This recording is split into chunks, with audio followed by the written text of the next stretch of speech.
Éternel Dieu, nous te rendons grâce, Seigneur, encore pour cette parole, Seigneur, que tu as donnée. Nous prions, Seigneur, qu'à travers ton serviteur Alain, que ce soit toi qui parles, Seigneur, et qui s'efface, Seigneur, et que tu prennes la place, Père éternel.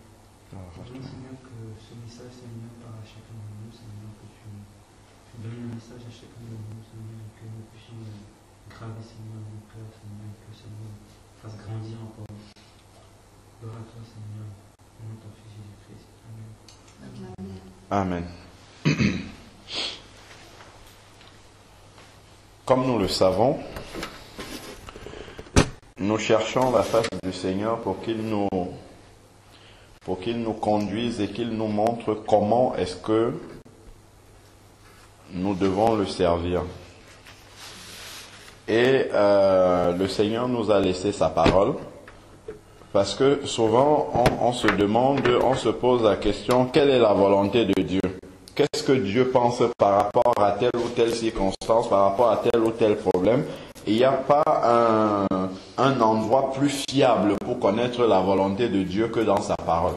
Ce n'est que dans la parole de Dieu qu'on peut réellement connaître la volonté de Dieu sur une situation déterminée, encore plus quand ça concerne le plan de Dieu.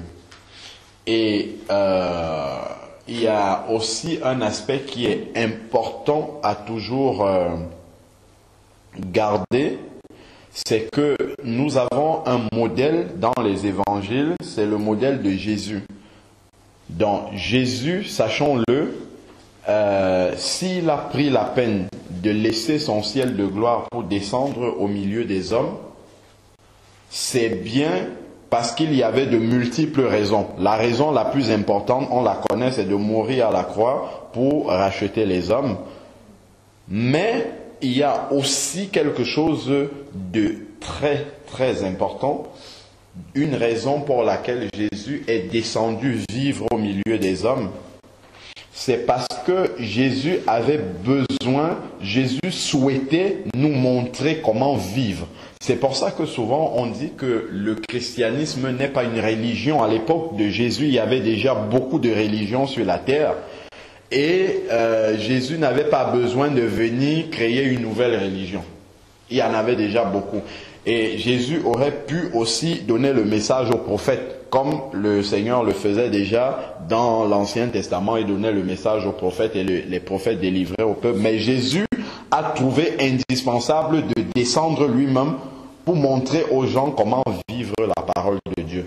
Donc effectivement, il est en fait le modèle qu'on doit suivre. Jésus lui-même a été un serviteur de Dieu.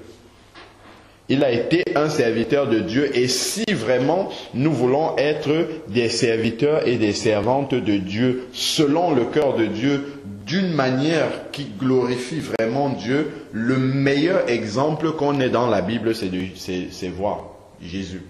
Voir comment Jésus a servi Dieu, par quelles étapes est-ce qu'il est passé. Et ça, justement, ça va nous donner la sagesse, le modèle qu'on doit suivre pour pouvoir en fait servir le Seigneur d'une manière convenable. Alors, puisque Jésus est notre modèle, je vais déjà prendre le verset de la parole de Dieu dans Luc 1 au verset 35. Bon, c'est un passage que normalement on connaît pour l'avoir entendu dans les sketchs de Noël, tout ça. Alors, Luc 1, verset 35.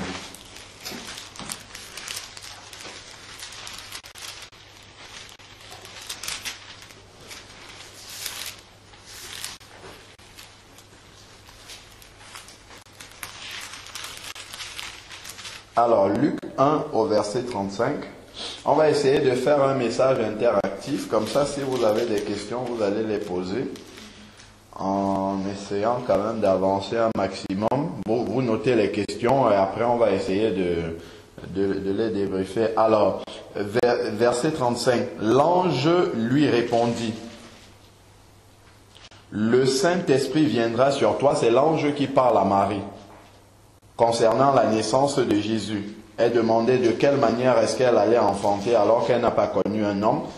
L'ange lui répondit, le Saint-Esprit viendra sur toi et la puissance du Très-Haut te couvrira de son ombre. C'est pourquoi le saint enfant qui naîtra sera appelé Fils de Dieu. Donc, ce verset nous rappelle que Jésus est né par la puissance du Saint-Esprit. Amen. Jésus est né par la puissance du Saint-Esprit. Je vais vous faire voir, gardez le doigt sur le verset qu'on vient de lire. Vous tournez dans Jean 3. Je vais vous faire voir un autre verset aussi.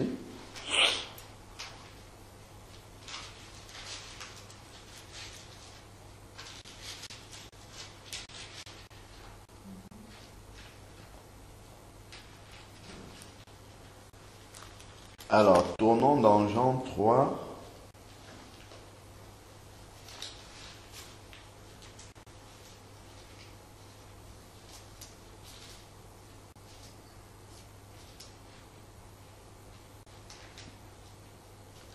Jean 3, verset 5.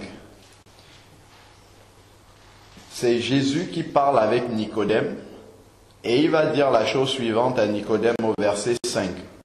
Jean 3, verset 5. Jésus lui répondit, en vérité, je te le dis, si un homme ne naît d'eau et d'esprit, il ne peut entrer dans le royaume de Dieu. Il va dire au verset 6, ce qui est né de la chair est chair, et ce qui est né de l'esprit est esprit. Donc, c'est un passage qui est directement parallèle à celui qu'on vient de lire concernant la naissance de Jésus. Jésus est né du Saint-Esprit. Donc, en fait, la naissance de Jésus, pour le chrétien, puisque Jésus, en fait, est le modèle de la vie du disciple, la naissance de Jésus directement par le Saint-Esprit, c'est la même chose que la nouvelle naissance pour le chrétien. Le chrétien, lui, naît d'abord de la chair, et après, quand il va rencontrer le Seigneur, il va naître de nouveau, naître par le Saint-Esprit, parce qu'il a reçu le Saint-Esprit dans son cœur, alors que Jésus, lui, dès sa naissance, il est né directement du Saint-Esprit. Donc, la naissance de Jésus par le Saint-Esprit, c'est l'équivalent de la nouvelle naissance pour le chrétien. Amen. Donc ça, c'est la première étape. Si je veux être un serviteur de Dieu, un servant de Dieu, mon modèle étant Jésus, première chose, je dois être né de nouveau. Né du Saint-Esprit, comme Jésus.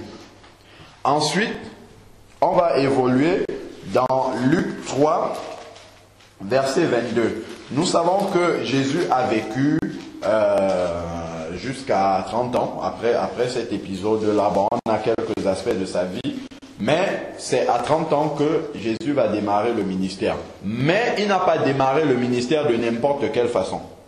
Et c'est ça justement qui va nous aider à nous orienter. Alors, Luc 3, verset... On peut même prendre à partir du verset 21. Versets 21 et 22. Il nous est parlé ici du baptême de Jésus. Tandis que le peuple se faisait baptiser, Jésus fut aussi baptisé.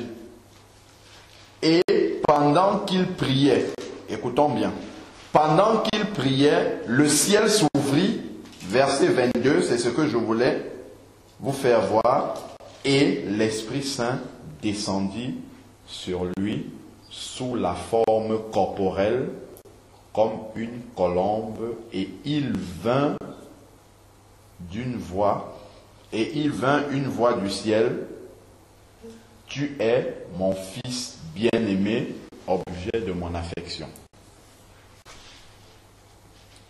Donc Jésus a été baptisé. La deuxième étape pour la conversion, pour le véritable serviteur, le véritable disciple qui doit suivre le chemin de Jésus, c'est qu'il doit passer par le baptême d'eau. On le voit ici, le baptême d'eau par immersion, il a été plongé dans l'eau. Donc le disciple doit passer par cette étape-là. C'est la préparation justement à entrer dans le ministère. On suit exactement les mêmes étapes que Jésus. Mais maintenant, lorsque Jésus a été baptisé, est passé par les eaux du baptême, qu'est-ce qui s'est passé? Il y a le Saint-Esprit qui est descendu sur lui. La puissance de Dieu est descendue le remplir sous la forme corporelle d'une colombe.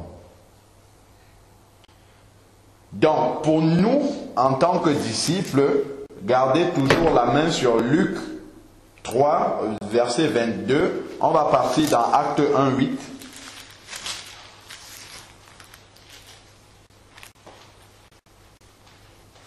Avant d'aller dans Acte 1, 8, je vais vous lire un autre verset qui est juste à côté de Luc 3, 21, 22 là.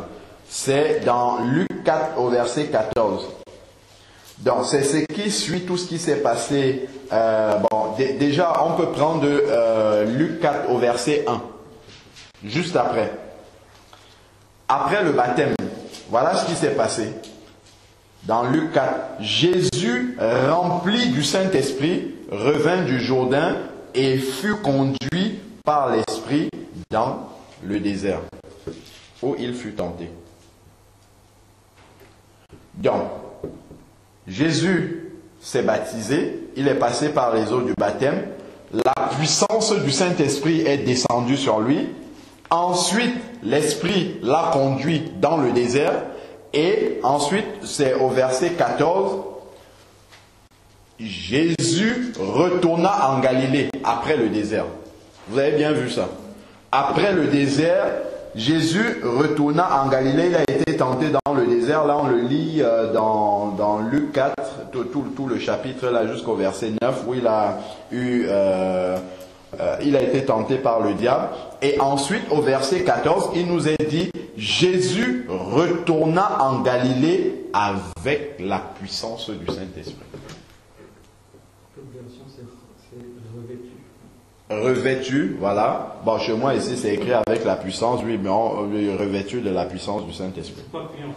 Ah oui, voilà, exactement. Donc, revêtu de la puissance du Saint-Esprit. Voici les étapes, en fait, du disciple de Jésus qui va devenir le vrai serviteur de Dieu. Un, il est né de nouveau, né de l'Esprit. Comme Jésus est né de la puissance du Saint-Esprit. Ensuite, il va passer par les eaux du baptême, comme Jésus est passé par les eaux du baptême. Ensuite, il va recevoir la puissance du Saint-Esprit, et c'est là qu'on va lire dans Acte 1, 8. Et quand il reçoit la puissance du Saint-Esprit, qu'est-ce que Dieu va faire? Dieu va t'envoyer dans le désert d'abord. C'est quoi le désert ici? Ce sont les épreuves. C'est le brisement en fait. Dieu va d'abord te briser au travers de l'épreuve. C'est quand Dieu te brise qu'ensuite il peut t'utiliser efficacement. Dieu utilise des personnes qui sont brisées. Des personnes dont le moi a déjà été totalement... je pense que j'ai des stylos dans mon sac. Je peux t'en donner si tu veux. Vous avez besoin de stylos, c'est bon?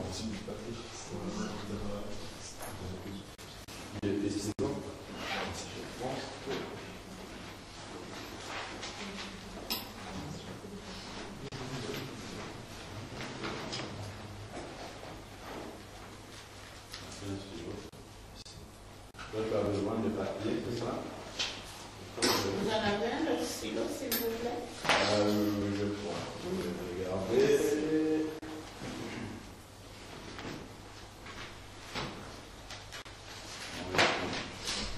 Merci. Tu as du papier ou tu as besoin de papier? C'est bon? Voilà. Donc, le modèle, il est celui-là. Donc, pour suivre le modèle exact de Jésus, première étape, nous naissons de nouveau. Luc 1, 35, Jésus est né par la puissance du Saint-Esprit. Donc, nous aussi, nous devons naître de l'Esprit. C'est-à-dire, accepter Jésus, se convertir et recevoir Jésus dans notre cœur. Voilà. Recevoir le Saint-Esprit dans notre cœur. Ça fait la naissance de l'Esprit. Ensuite, la Bible nous dit dans Luc 3 au verset 22 que Jésus a été baptisé du baptême d'eau par immersion. Pour nous, c'est le symbole de la mort de la vie d'avant. Ensuite, une fois qu'on est baptisé d'eau par immersion, on va recevoir la puissance du Saint-Esprit qui va descendre sur nous et Dieu va nous envoyer dans le désert. On va passer par le brisement d'abord. Et le premier brisement, c'est, Jésus l'a dit, c'est dans Matthieu 16, je crois, au verset 24, où il dit, celui qui veut me suivre doit renoncer à lui-même. Voilà. Donc c'est d'abord le moi pour servir Dieu. Si le moi est de... C'est pour ça qu'on a beaucoup de mauvais serviteurs et beaucoup de mauvaises servantes de Dieu. En tout cas, ils peuvent être bons aux yeux des hommes, mais aux yeux de Dieu, ils ne font pas la volonté de Dieu parce que le moi est mis en avant. La gloire de Dieu est prise par les hommes. Donc le moi d'abord doit être mis derrière et c'est Dieu qu'on met en avant. Donc c'est pour ça qu'on doit nécessairement passer par l'épreuve. Et l'épreuve va nous permettre de faire plus confiance à Dieu, de nous attendre à Dieu. Et c'est indispensable dans le ministère. C'est pour ça que Jésus est d'abord allé dans le désert. C'est vraiment le modèle qu'on doit suivre. Donc si aujourd'hui tu as décidé de servir réellement Dieu dans ta vie, tu veux vraiment travailler pour le Seigneur et que tu constates des épreuves très difficiles commencer à venir dans ta vie, il ne faut pas que tu te plaignes. Au contraire, il faut glorifier Dieu. Parce que Dieu commence vraiment à se servir. Parce que ce sont tes épreuves qui vont te permettre vraiment, tu vas t'appuyer sur tes épreuves-là pour aider les autres, en fait. Dieu va utiliser ces épreuves-là comme étant une source d'appui, comme étant un témoignage que tu pourras utiliser pour fortifier d'autres personnes. C'est pour ça que c'est indispensable que tu passes par l'épreuve. Quand on regarde la vie de l'apôtre Paul,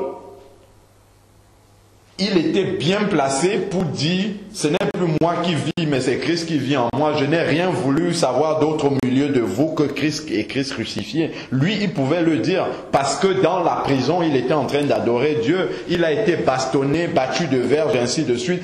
Donc, si son évangile n'avait pas l'empreinte de la souffrance, ça n'aurait pas eu la même puissance. Ça serait comme de la théorie en fait. Mais comme Paul avait vécu cette souffrance-là, comme il avait enduré la souffrance, c'est pour ça que quand on lit les épîtres de Paul, on sent qu'il y a une certaine plénitude de la révélation de Dieu par rapport aux autres apôtres. Parce que lui, il avait vraiment touché le creux de la vague. Il avait vraiment été au fond, dans les abysses même, dans les profondeurs même de la souffrance. Et il pouvait en parler, il pouvait vraiment parler de comment Dieu soutient vraiment quelqu'un quand il est au plus profond. Il le disait avec l'empreinte du vécu. Et c'est toujours différent quand on dit en théorie, parce qu'on lit les versets bibliques et quand on l'a vécu. Plus justement, on a vécu quelque chose, plus facilement on pourra le transmettre, puisqu'on ne transmet que ce qu'on a. Si on le lit seulement théoriquement, on ne pourra pas donner quelque chose de théorique aux gens. Mais quand il y a du vécu, en plus de cela, on le donne avec la puissance de Dieu. C'est pour ça que le Seigneur va d'abord nous amener dans le désert. Et il faut qu'on sache que le désert fait partie de la formation de Dieu. Si on veut être un vrai serviteur de Dieu, une vraie servante de Dieu, le désert fait partie de la formation. Il faut s'attendre à ce que le désert vienne. Ça va commencer d'abord par les persécutions, puis ensuite les vraies épreuves de la vie, pour qu'on apprenne réellement à s'attendre au Seigneur, à dépendre uniquement du Seigneur, à s'appuyer uniquement sur le Seigneur. On aura beaucoup d'épreuves de foi, comme on disait tout à l'heure, des épreuves où on pense que le Seigneur n'est plus là, où on peut même être amené à douter, où on aura juste besoin de la parole de Dieu et de la foi pour nous soutenir, pour que nous sachions que le Seigneur est toujours là, qu'il ne nous a pas abandonnés. Ça, c'est la formation par laquelle les disciples doivent passer. Alors, on avait dit Acte 1:8. Donc, je prends des images de la vie de Jésus que je compare en fait à la vie du disciple qui doit devenir un serviteur de Dieu. Alors, Acte 1:8, qui nous dit, c'est la promesse du Saint-Esprit. mais vous recevrez, voilà, mais vous recevrez une puissance, celle du Saint-Esprit survenant sur vous, et vous serez mes témoins à Jérusalem, dans toute la Judée, dans la Samarie et jusqu'aux extrémités de la terre. Et Jésus leur avait dit avant de ne pas s'éloigner de Jérusalem. C'est au verset 4. Comme il se trouvait avec eux, il leur recommanda de ne pas s'éloigner de Jérusalem, mais d'attendre la promesse dont la promesse du Père, dont leur dit-il, vous m'avez entendu parler. Donc, ne vous éloignez pas de Jérusalem, ça signifie n'allez pas commencer à servir le Seigneur dans votre état. Il faut attendre quelque chose, c'est la puissance de Dieu. Et c'est ce que Jésus a fait. Jésus, pendant les années après sa naissance, n'a pas tout de suite commencé à exercer son ministère. C'est après le baptême, quand la puissance de Dieu est descendue sur lui, quand il a été dans le désert. À ce moment-là, on lit dans Luc 4 au verset 14, il retourna en Galilée revêtu de la puissance du Saint-Esprit. À ce moment-là, le véritable ministère de Jésus a commencé avec toutes les manifestations de puissance qu'on connaît, des guérisons divines, des paralytiques qui ont marché, des aveugles qui ont vu, des morts qui ont ressuscité, ainsi de suite. Donc si nous, on ne suit pas le modèle de Jésus, c'est normal que si tu sors tout de suite du baptême, ou bien si tu es à l'église comme ça, tu te lèves un matin, tu dis je commence à servir Dieu, c'est normal que ça rame, c'est normal que ça ne produise pas des fruits, ça ne touche pas vraiment les gens, le ministère. Pourquoi? Parce que ton modèle n'est pas le modèle biblique, n'est pas le modèle de Jésus. Aujourd'hui, les gens se lèvent comme ça, ils commencent à servir Dieu un peu comme ils pensent. Ils le font certes avec le cœur, mais le cœur, ça ne suffit pas. Le cœur, ça ne suffit pas. Il faut la puissance du Saint-Esprit. Je crois qu'il y a un prédicateur qui avait donné un message sur le baptême dans le Saint-Esprit. Je ne sais pas si vous avez écouté ça. C'était lors du week-end de la fédération. Là. C'était le vendredi, le message du vendredi soir, où il parlait de Pierre qui avait renié le Seigneur. Et il disait la chose suivante, c'est que, je crois la veille même d'ailleurs, Pierre disait à Jésus que moi, même si eux tous là, ils te renient, moi je ne vais pas te renier, parce que je t'aime plus que tous. Donc Pierre aimait vraiment Jésus, il ne mentait pas, il disait la vérité, il aimait Jésus. Il avait beaucoup d'amour, mais quand il était devant une simple petite servante, quand on avait arrêté Jésus, il a renié Jésus 3 fois. Donc, l'amour ne suffit pas. La volonté ne suffit pas pour servir Dieu. Il faut la puissance du Saint-Esprit. Et cette puissance du Saint-Esprit-là, lorsque Pierre a été revêtu de la puissance du Saint-Esprit le jour de la Pentecôte, acte 2, à ce moment-là, on voit le discours qu'il a fait, non plus devant une petite servante, mais devant toute la foule de Jérusalem, avec parmi les gens qui étaient là, des personnes qui étaient capables de l'accrocher sur une croix et de le crucifier immédiatement, mais il n'a pas eu peur d'eux. Il a dit la vérité, ce Jésus que vous avez crucifié. Il a accusé les habitants de Jérusalem frontalement comme ça. Mais quelques jours avant, il reniait le Seigneur devant une petite servante alors qu'il aimait beaucoup Jésus.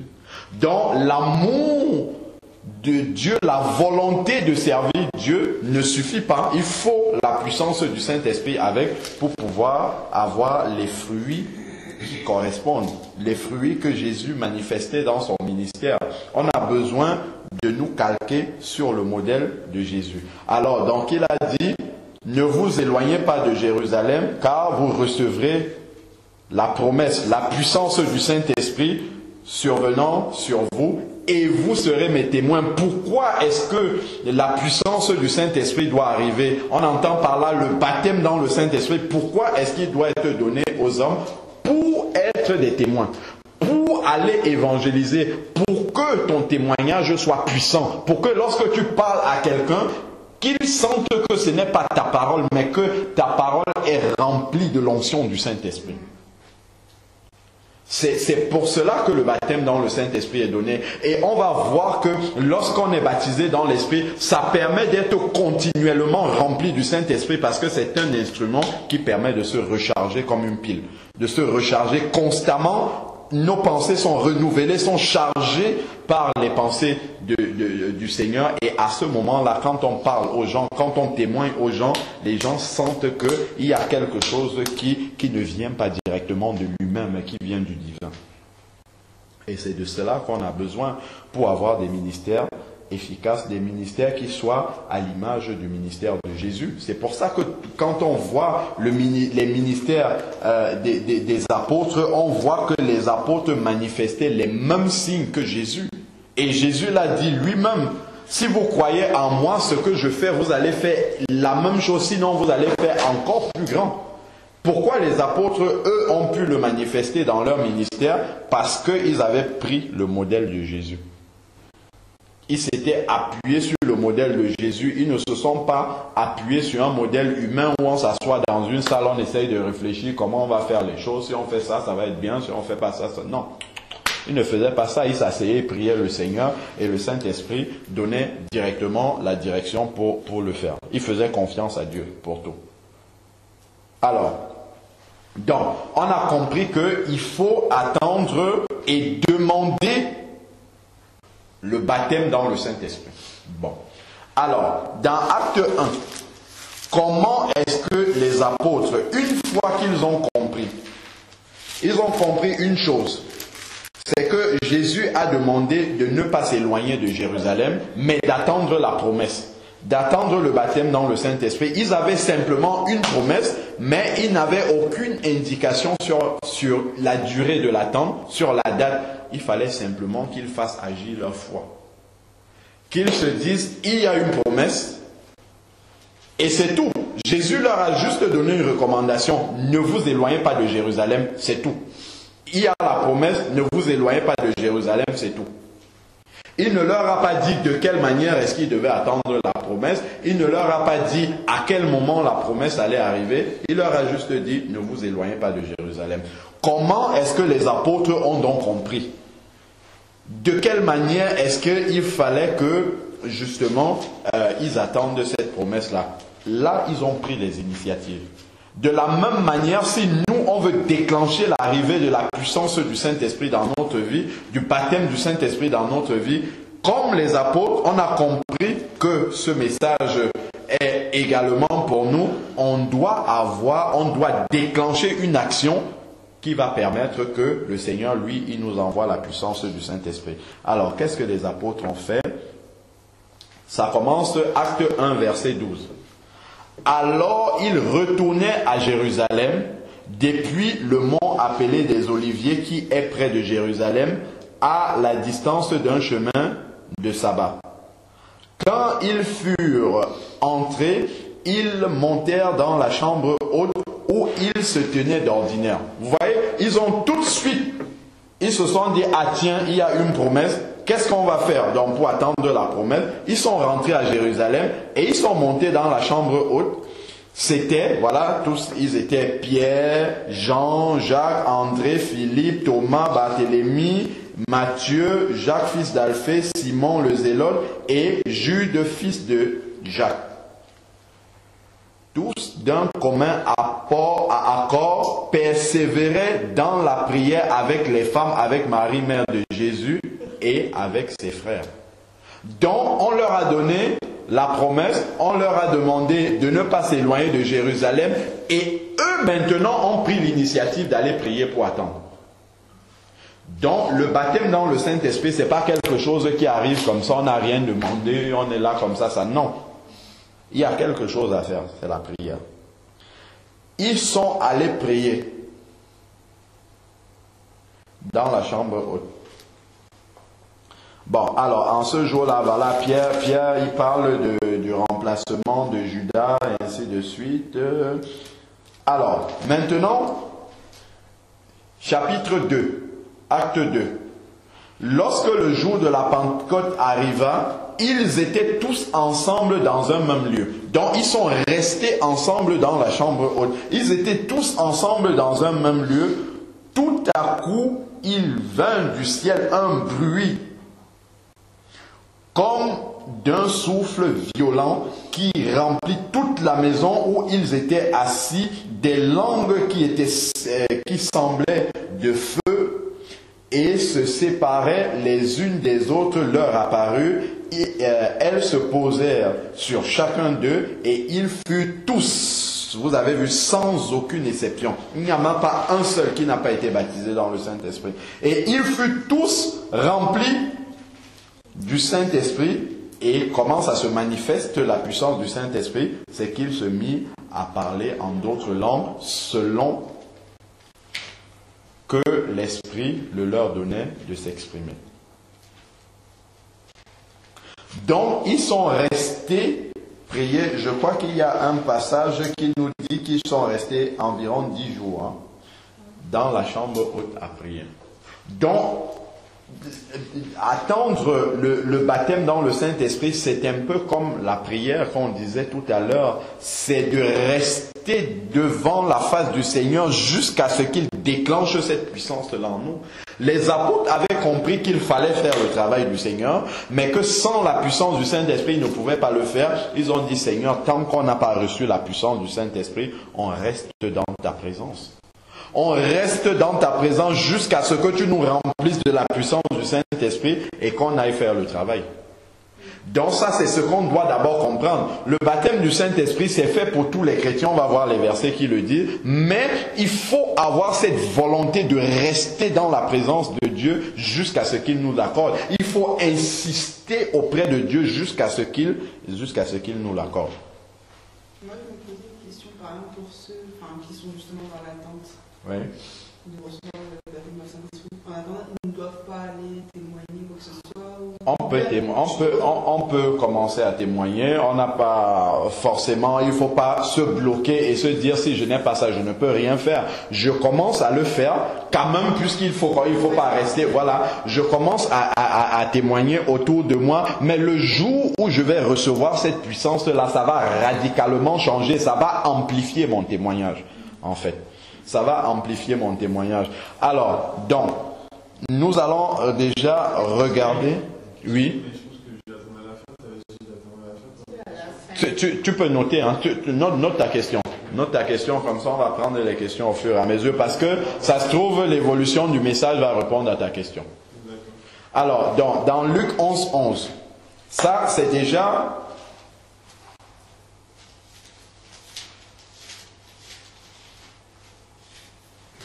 Dans Luc 11, 11, c'est déjà un verset qui nous montre que Dieu accorde le baptême dans le Saint-Esprit à ceux qui le demandent. Alors, Luc 11, du verset 11 au verset 13. Voilà.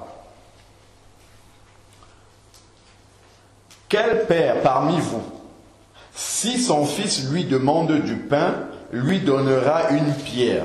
Ou s'il demande un poisson, lui donnera-t-il un serpent au lieu d'un poisson? Ou s'il, verset 12, ou s'il demande un bœuf, lui donnera-t-il un scorpion? Si donc, vous qui êtes mauvais, vous savez donner de bonnes choses à vos enfants, à combien plus forte raison le Père Céleste donnera-t-il le Saint-Esprit à ceux qui le demandent? Donc il faut le demander déjà. Si on ne demande pas, il ne risque pas d'accorder. Donc il faut demander le baptême dans le Saint-Esprit. Et en fait, ça c'est un verset qui permet d'appuyer notre foi lorsqu'on va recevoir le baptême dans le Saint-Esprit, qui se manifeste par le don des langues comme on a vu. Parce que lorsque vous allez commencer à parler dans de nouvelles langues, le diable va venir. C'est ce qu'on a vu avec Jésus. Quand le Saint-Esprit est descendu sur Jésus, Jésus a été transporté dans le désert. Donc le Saint-Esprit est arrivé, la puissance du Saint-Esprit est arrivée sur Jésus sous la forme corporelle d'une colombe. C'est l'image du disciple qui reçoit le baptême dans le Saint-Esprit, la puissance de Dieu. le diable vient tout de suite après. On voit Jésus aller dans le désert, le diable vient tout de suite après. Et qu'est-ce que le diable lui dit? Il lui dit, si tu es vraiment le Fils de Dieu. Donc le diable commence à mettre le doute. Il veut s'aimer le doute en disant si. Donc c'est de la même manière dans le jardin d'Éden. C'est déjà ce qu'il disait à Ève. Dieu a-t-il vraiment dit? Donc le diable vient avec le doute. De la même manière, c'est exactement comme ça que ça se passe aussi pour le disciple qui est baptisé dans le Saint-Esprit. Quand tu commences à parler de nouvelles langues, tout de suite, le diable est là derrière toi. Il sait que c'est le début. Il sait que tu n'es pas encore vraiment affermi dans la foi, dans ce que tu es en train de faire. Il sait que tu ne maîtrises pas bien ce mécanisme-là. Il sait que tu n'es pas encore confiant. Il va venir te dire que ce que tu dis là, c'est n'importe quoi. C'est une langue que tu as inventée. Dieu ne la comprend pas. Toi-même, tu ne comprends pas. Et ainsi de suite. Qu'est-ce qui prouve même que ce que tu dis là, c'est pas toi qui l'as fabriqué, ça ne vient pas de Dieu. Ça, c'est le diable qui va venir. Et ça ne manque pas. Et si tu n'as pas ce genre de verset-là, qui te disent, est-ce que si tu demandes un bœuf à ton Père Céleste, il va te donner un scorpion? Est-ce que si tu demandes du pain, est-ce que c'est une pierre qu'il va te donner? Alors, à ce moment-là, comme Jésus a fait dans le désert, quand le diable est venu le tenter en lui disant, il est écrit ceci, il est aussi écrit ceci, de la même manière, tu dois exercer ta foi par la parole de Dieu en lui disant, j'ai demandé au Père du pain et c'est du pain qu'il m'a donné. J'ai demandé le baptême dans le Saint-Esprit, le vrai manifesté par le parler en langue. C'est un vrai parler en langue qui vient de Dieu qu'il m'a accordé parce que c'est du pain que je lui ai demandé et c'est pas un scorpion qu'il m'a donné à la place. Il faut pouvoir le dire fermement au diable comme ça et continuer à parler en langue. Sinon, il va vous décourager. Vous allez faire une journée où vous allez parler en langue, après c'est fini, vous n'aurez plus envie de faire ça. Ça, c'est ce que tout le monde vit au début. Le diable est là tout de suite. Et c'est aussi dans ce verset-là qu'on voit que le Père Céleste accorde son Saint-Esprit à tous ceux qui le demandent. C'est écrit là. À ceux qui le demandent. Il ne fait pas d'exception. Si on demande vraiment au Seigneur, après on va voir quelles sont les motivations qu'il faudrait avoir pour le demander au Seigneur. Le Seigneur nous l'accorde. Il a dit, vous recevrez la puissance du Saint-Esprit survenant sur vous et vous serez mes témoins. Seigneur, je veux être un témoin, je veux travailler pour toi, je veux travailler d'une manière efficace pour toi et j'ai compris par ta parole que j'ai absolument besoin de cette puissance du Saint-Esprit. Voilà pourquoi je viens te la demander, parce que c'est toi qui l'accordes. C'est ce que Jean-Baptiste avait dit, moi je vous baptise d'eau, mais il vient un qui vous baptisera de feu. Et je ne suis pas digne de lasser ses souliers. Dans le baptême d'eau, ce sont les hommes qui le font, mais le baptême dans le Saint-Esprit, c'est Dieu qui le donne. Donc on va rappeler à Jésus, pas en utilisant sa parole, que seul lui est capable de nous l'accorder. Donc, on voit dans ce verset déjà qu'il accorde à ceux qui le demandent. On va voir aussi dans Acte 2, au verset 39, qui dit aussi la même chose. La même chose au sens où Dieu accorde son Saint-Esprit à ceux qui le demandent. Acte 2 au verset 39. Parlant du Saint-Esprit là. Parce qu'au verset 38, il a dit, Pierre leur répondit, répandez-vous et que chacun de vous soit baptisé au nom de Jésus-Christ pour le pardon de vos péchés et vous recevrez le Saint-Esprit. Car la promesse est pour vous, pour vos enfants et pour tous ceux qui sont au loin, en aussi grand nombre que le Seigneur notre Dieu les appellera. Donc Dieu baptise dans le Saint-Esprit en aussi grand nombre qu'il y ait des chrétiens sur la terre s'il le demande. Sans aucune exception, il dit, le Seigneur, la promesse là du Saint-Esprit, elle est pour tous ceux qui la demandent en aussi grand nombre que le Seigneur les appellera. Donc si le Seigneur a appelé les gens à se convertir, se sont convertis, ils le demandent au Seigneur, et il n'y a aucune raison que tous les chrétiens ne soient pas baptisés dans le Saint-Esprit. Ceux qui ne sont pas baptisés dans le Saint-Esprit, soit ils n'ont pas demandé, soit ils ne croient pas, soit ils ne pensent pas que ça soit nécessaire pour leur vie spirituelle. C'est juste ça.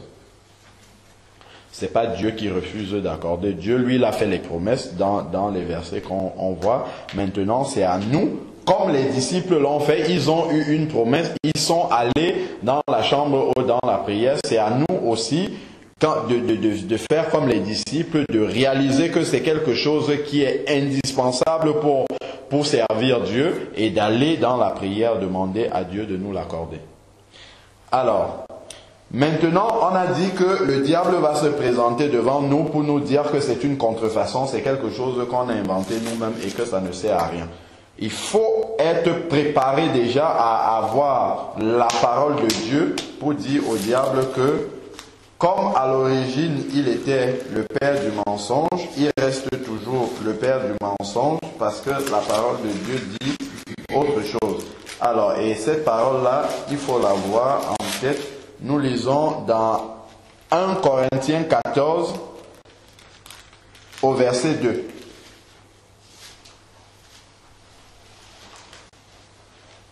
1 Corinthiens 14 verset 2. En effet, celui qui parle en langue ne parle pas aux hommes, mais à Dieu.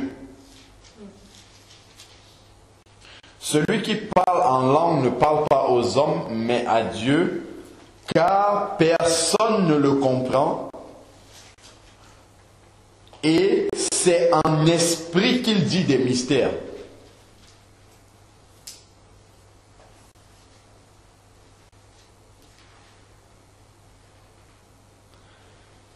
Celui qui parle en langue ne parle pas aux hommes, mais à Dieu. Car personne ne le comprend. Donc si le diable dit que tu ne comprends pas la langue que tu es en train de parler, tu dois lui répondre que c'est normal que je ne comprenne pas cette langue-là, parce que ce n'est pas une langue qui est faite pour des hommes. Ce n'est même pas une langue qui est faite pour moi, parce que je suis un homme. C'est une langue qui s'adresse directement à Dieu. Et c'est en esprit qu'il dit des mystères de Dieu, dont seul le Saint-Esprit est capable de juger ce que je suis en train de dire. Seul le Saint-Esprit comprend ce que je suis en train de dire et Dieu, lui, comprend ce que je dis. Donc, moi, je n'ai pas à comprendre ce que je dis. Ce que moi, j'ai à faire, c'est d'exercer ma foi, de comprendre, de réaliser que j'ai demandé au Seigneur de me remplir du Saint-Esprit. Je crois qu'il m'a rempli du Saint-Esprit et en même temps qu'il m'a rempli du Saint-Esprit, il m'a accordé la faculté de faire sortir cet esprit-là, cette puissance du Saint-Esprit que j'ai reçu, que j'ai reçu. Il a la capacité de me faire sortir ça dans de nouvelles langues, le manifester d'une manière verbale.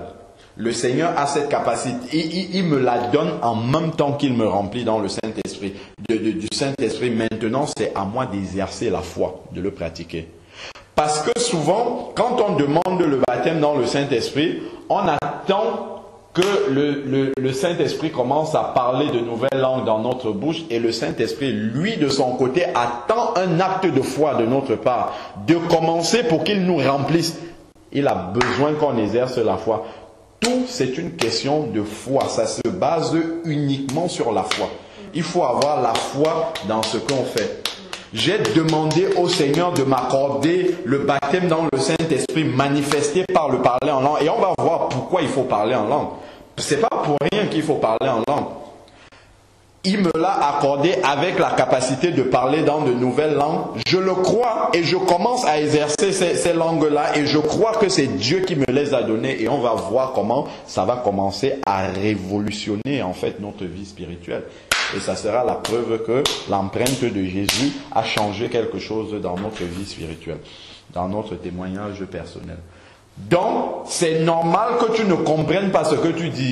Quand tu parles en langue, c'est tout à fait normal parce que ça ne s'adresse pas à toi, ça s'adresse directement à Dieu et seul le Saint-Esprit est capable de comprendre ce qu'on dit. Et le fait de parler dans de nouvelles langues, c'est utilisé, on voit ici, c'est en esprit qu'il dit des mystères de Dieu. Parce que le vocabulaire qu'on utilise pour adorer Dieu, c'est un vocabulaire humain qui est limité. Nous savons que Dieu est un Dieu infini. Il y a des choses qu'on ne peut pas utiliser le vocabulaire humain, parce que le vocabulaire humain est limité aux choses que nous voyons. Alors que Dieu est un Dieu infini qui s'étend dans des dimensions que nous ne pouvons, que notre intelligence humaine ne peut même pas imaginer. C'est pour ça que nous avons besoin de ces langues surnaturelles-là, des langues des anges pour pouvoir dire des mystères de Dieu. Donc il y a deux types de parler en langue. Soit on peut parler de nouvelles langues. C'est une langue humaine qui existe. C'est le cas qui s'est passé le jour de la Pentecôte. Parce que Dieu veut qu'on transmette un message. Le jour de la Pentecôte, acte 2, quand ils ont commencé à parler en langue, il nous est dit que les personnes qui étaient là entendaient dans leur propre langue ce que les apôtres et les disciples disaient. Donc, Dieu peut te prendre, il te projette en Russie ou en Ukraine là-bas, et il veut que tu évangélises là-bas. Sauf que tu ne parles pas l'ukrainien, tu ne parles pas le russe. Et instantanément, comme ça, Dieu te remplit du russe. Tu commences à dire des choses. En fait, pour toi, tu parles dans une langue que tu ne comprends pas. Mais tous ceux qui sont là, c'est déjà arrivé dans plusieurs cas. Il y a beaucoup de témoignages comme ça. Je pense une fois quand j'enseignais, je donnais ce message à la matinale, je crois que c'est Sœur Vierge qui avait dit qu'un jour dans son église, pendant le culte comme ça, quelqu'un a commencé à parler en langue, il parlait en langue, et puis il y a un missionnaire qui était là, c'était un Allemand. Et puis il a demandé au pasteur, mais celui qui est là, il a étudié en Allemagne ou le pasteur dit non, c'est quelqu'un qui ne sait même pas écrire son nom. Il parlait dans un allemand parfait. On l'a déjà entendu dans plusieurs langues, en japonais, ainsi de suite. Donc Dieu peut faire en sorte que pour délivrer un message à des gens qui soient là, il te donne la langue qu'il faut avec le message qu'il faut. Mais une minute après, tu ne peux même pas redire ce que tu as dit. Parce que Dieu voulait simplement que tu diffuses un message. Ça peut, les langues peuvent se manifester de cette manière-là. Oui. La personne qui parle la langue elle-même, elle ne peut pas expliquer ce qu'elle a. Non, pas forcément. On va voir. On va voir aussi que dans les deux types de parler en langue, il y a un parler en déjà là, il y a un parler en langue qui peut correspondre à une langue humaine, mais qu'on n'a pas appris. C'est le cas de quelqu'un qui n'a jamais appris le russe, qui commence à parler en russe parce qu'il doit délivrer un message à des gens. Après, il y a un parler en langue qui ne correspond pas du tout à une langue humaine. C'est la langue des anges, je crois, on trouve ça, c'est dans 1 Corinthiens 13. Où il parle de l'amour, il dit, même si je parle les langues des anges. Donc, il y a un parler en langue aussi si on fait le tour de la terre et qu'on écoute parler tous les peuples de la terre, ça ne correspond à aucune langue de la terre. Là, ce sont les langues des anges. Et là, il n'y a vraiment que Dieu qui peut comprendre ça. Bon. Maintenant, dans ce que la sœur est en train de demander, le parler en langue, à la base, te sert dans ton culte personnel. Parce que c'est pour l'édification personnelle. Plus tu parles en langue, en fait, plus tu te remplis du Saint-Esprit, plus que c'est le Saint-Esprit qui inspire cette langue-là. Plus tu parles en langue, plus en fait le Saint-Esprit te remplit en fait. Et quand il te remplit comme ça, quand tu vas commencer à parler en français, tes paroles seront directement inspirées du Saint-Esprit. Les paroles que tu vas dire, les paroles maintenant en français seront directement chargées de la... C'est d'ailleurs pour ça qu'il dit que « et vous serez mes témoins ». Parce que maintenant, quand tu vas commencer à parler en français, les paroles que tu vas donner seront chargées de la puissance du Saint-Esprit qui était en train de te remplir au moment où tu parlais en langue. Donc, tu as parlé en langue avant, c'est ce que Paul fait, et quand tu arrives dans l'église, tu parles en français, mais quand tu parles en français, c'est avec l'autorité de Dieu, c'est avec la puissance de Dieu, parce que avant, tu t'es rempli suffisamment de langue. Maintenant, au moment de l'adoration aussi, tu peux adorer en langue parce que tu n'adores pas un être humain. Ceux qui sont là n'ont pas forcément besoin de comprendre ce que tu dis, tu t'adresses directement à Dieu, tu peux adorer en langue. Maintenant, si les gens se taisent et que tu donnes un message en langue, là, il faut l'interpréter. Parce que il y a aussi des messages prophétiques que Dieu envoie par les langues nouvelles.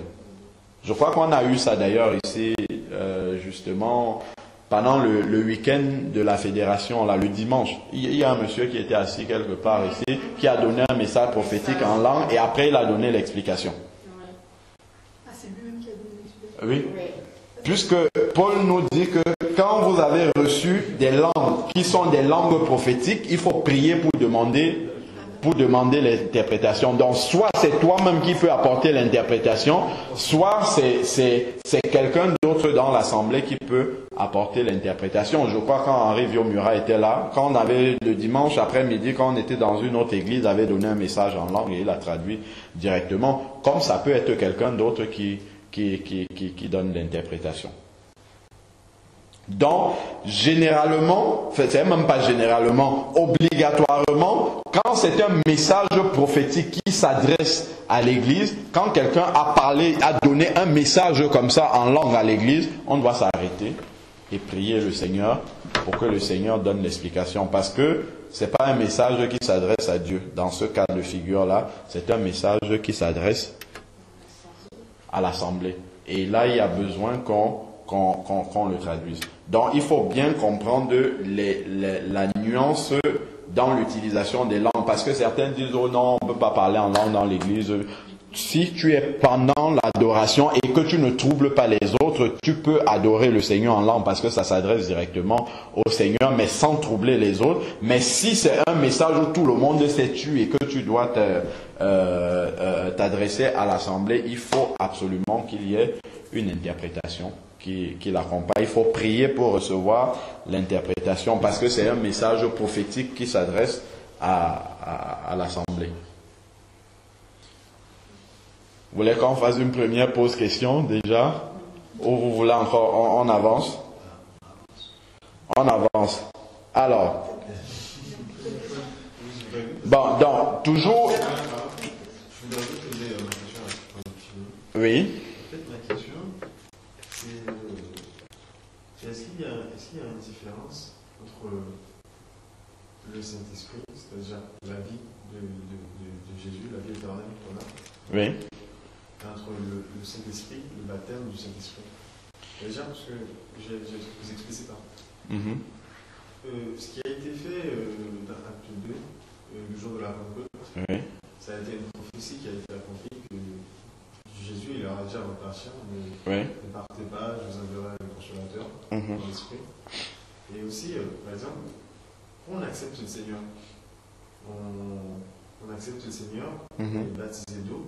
Après être baptisé d'eau, après avoir accepté le Seigneur, on reçoit le Saint-Esprit. On reçoit l'Esprit de Dieu. On reçoit la vie éternelle. On reçoit l'Esprit. Est-ce que cet esprit-là est différent de l'esprit de la Pentecôte? D'accord. Ok. Donc, alors, lorsque on est de nouveau, comme on a dit, après être passé par le stade de la repentance, le Saint-Esprit vient habiter dans notre cœur. Là, c'est ça, naître de l'Esprit. Donc, on reçoit le Saint-Esprit au moment de la conversion, mais le Saint-Esprit qu'on a reçu là, c'est pas le baptême dans le Saint-Esprit. C'est le Saint-Esprit qui vient habiter dans notre cœur. Mais, voilà, l'esprit justement de régénération. Mais par contre, quand on parle de baptême c'est quoi? C'est immergé. Dans le baptême dans le Saint-Esprit, c'est l'immersion totale dans le Saint-Esprit. C'est pour ça qu'on dit Jésus revêtu de la puissance du Saint-Esprit. C'est-à-dire couvert complètement par la puissance du Saint-Esprit va maintenant. Alors que lors de la conversion, le Saint-Esprit vient simplement habiter dans le cœur. Mais on n'a pas revêtu cette puissance-là. Et on va voir justement. Jean 21, verset 21. Oui, verset 21. Jésus leur dit, quand il est ressuscité, il a apparu aux disciples. C'est bien avant qu'il lui donne la promesse du consolateur.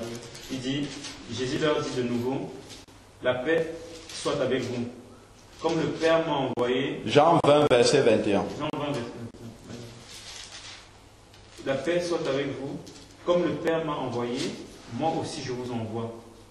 Après ces paroles, il souffla sur eux et leur dit, recevez le Saint-Esprit. Donc, il a déjà soufflé sur eux pour leur dire, recevez le Saint-Esprit. Et c'était bien avant, avant qu'ils reçoivent la pensée. Et j'avais lu, je crois que c'est dans l'Esprit, on dit justement que quand il souffle là comme ça, c'est un peu comme le souffle que Dieu avait donné à Adam quand il a créé Adam. Il a soufflé pour qu'il naisse, c'est-à-dire pour qu'il naisse. Donc là, c'est le souffle pour qu'on naisse de nouveau en fait. C'est là que les disciples sont nés de nouveau. C'est là que les disciples sont nés de nouveau. En fait, les disciples, les apôtres, ils n'ont pas connu la repentance, la nouvelle naissance, enfin, la marche à suivre que je ne sais plus c'était qui. Comme il a dit Jésus. Comme il était avec Jésus, voilà. Il y a certaines choses qu'ils ne faisaient, ils ne comprenaient même. Il y a beaucoup de choses qu'ils ont compris après, en fait. Ils ont suivi Jésus. Ils voient Jésus, voilà. Sans être un être de nouveau. Voilà. Puisque de toute manière, la nouvelle naissance est relative à la résurrection de Jésus. Donc, marchant pendant les 3 ans avec Jésus, il ne pouvait pas être né de nouveau puisque Jésus n'était pas encore ressuscité. Parce que la nouvelle naissance, c'est la résurrection à une nouvelle vie. Donc, ce n'est qu'après la résurrection de Jésus que Jésus est venu au milieu d'eux et qu'il a soufflé pour qu'ils naissent de nouveau. Oui. Attends, tu as fini? Et moi, c'est fini. Je disais que oui, quand Jésus embarqué, il a dit, je m'en vais au Père, oui. Je vous enverrai le Consolateur, l'Esprit Saint, oui. C'était pour dire que quand il était là, quand les apôtres vivaient avec lui, il n'avait pas besoin, de la puissance du Saint-Esprit. C'est Jésus qui a dit qu'en partant, il l'avait envoyé en fait. Justement, pour compléter ce que Christine dit, quand Jésus a promis le Consolateur, le Saint-Esprit, il a dit, je viens vers vous. C'est-à-dire que le Saint-Esprit, en fait, c'est le remplaçant de Jésus. Puisque Jésus n'est plus là physiquement, il envoie le Saint-Esprit. C'est un autre lui-même, en fait, qu'il a envoyé. Pour garder le lien, justement, entre les hommes sur la terre et lui dans le ciel. C'est ce lien-là. C'est en fait, le Saint-Esprit est comme le remplaçant de Jésus dans la vie des apôtres. Donc, quand Jésus était là, lui et le Saint-Esprit ne pouvaient pas être dans les apôtres à ce moment-là. Ce n'est qu'une fois qu'il est parti, puisqu'il a dit, si je ne retourne pas au Père, le Consolateur ne viendra pas. Voilà, donc le Saint-Esprit ne pouvait pas venir si Jésus n'était pas retourné. C'est l'un des aspects de la Seigneurie de Dieu qui est revenu. Oui, exactement. Donc, pour répondre clairement à ta question, la promesse du baptême dans le Saint-Esprit c'est totalement différent. Les apôtres Jésus avait déjà soufflé sur eux pour qu'ils naissent de nouveau lorsqu'il leur a donné la promesse du baptême dans le Saint-Esprit. Donc, c'est 2 expériences différentes, en fait. Oui. Oui. Et moi, quand j'étais en Haïti, je me rappelle, j'étais convertie à l'âge de 17 ans dans l'armée du salut. Parce que l'armée du salut, il ne fait pas le baptême dans l'eau. Et du moment où vous êtes converti, vous reconnaissez que Jésus-Christ comme sauveur personnel, c'est que vous êtes né de l'esprit. Alors comme ça, et le baptême dans l'eau pour eux, et ça ne signifie rien. Et c'est lorsque j'étais arrivée en France, je me suis baptisée à Nogent. Et pourquoi il y a des religions qui ne font pas le baptême et d'autres qui sont baptisées? Quel rapport entre les deux? Donc, il y en a qui simplifient, on va dire, le baptême d'eau en disant que ça ne signifie rien. Pourtant, dans la parole de Dieu, il y a le baptême, c'est vraiment la symbolique de la mort à son ancienne vie et la résurrection à une nouvelle vie. Maintenant, dans l'interprétation de la parole de Dieu, il y en a qui veulent juste prendre l'essentiel et qui, pour eux, ça reste un détail. Or, c'est pas un détail du tout le baptême. C'est pas un détail du tout. C'est une mauvaise interprétation en fait de la parole de Dieu qui fait en sorte qu'on trouve que le baptême n'est pas nécessaire. Comme je disais tout à l'heure, si on veut avoir la vérité, si on doute sur un sujet, il n'y a qu'à voir la vie de Jésus. Pourquoi Jésus, qui lui n'avait pas besoin de baptême, est passé par le baptême? Pour montrer l'exemple justement. Et par là aussi, c'est des gens qui étaient baptisés. Et les gens qui étaient avec Jean étaient baptisés dans l'eau. Oui. Et puis quand Jean a dit à ceux qui étaient baptisés, il y en a un qui va venir après moi, il va vous baptisera avec ce feu du Saint-Esprit. Est-ce que c'est par le feu du Saint-Esprit qui veut dire, est-ce qu'on a besoin vraiment de plonger dans l'eau spécialement pour recevoir le feu du Saint-Esprit? Alors, si je comprends bien, ce que tu veux demander, c'est est-ce qu'on a nécessairement besoin d'être passé par le baptême d'eau pour recevoir le baptême du Saint-Esprit? Bon, normalement, quand... je vais déjà vous donner un verset par rapport à ça.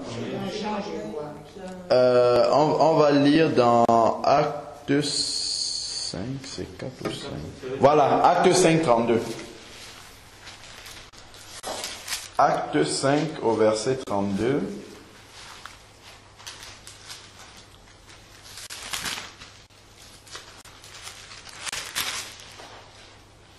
Acte 5, verset 32. Il nous dit, nous sommes témoins de ces choses, de même que le Saint-Esprit de Dieu est donné à ceux qui lui obéissent.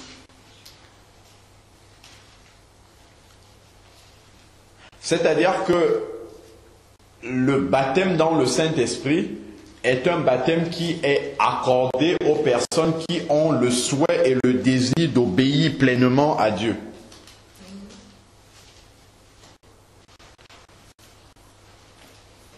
Quand quelqu'un est converti, le premier acte d'obéissance que le Seigneur lui demande, c'est de passer par les eaux du baptême d'eau, par immersion. Dans le premier acte d'obéissance, c'est de passer par les eaux du baptême. Donc, normalement, quelqu'un qui a envie d'obéir à Dieu, il va passer par les eaux du baptême.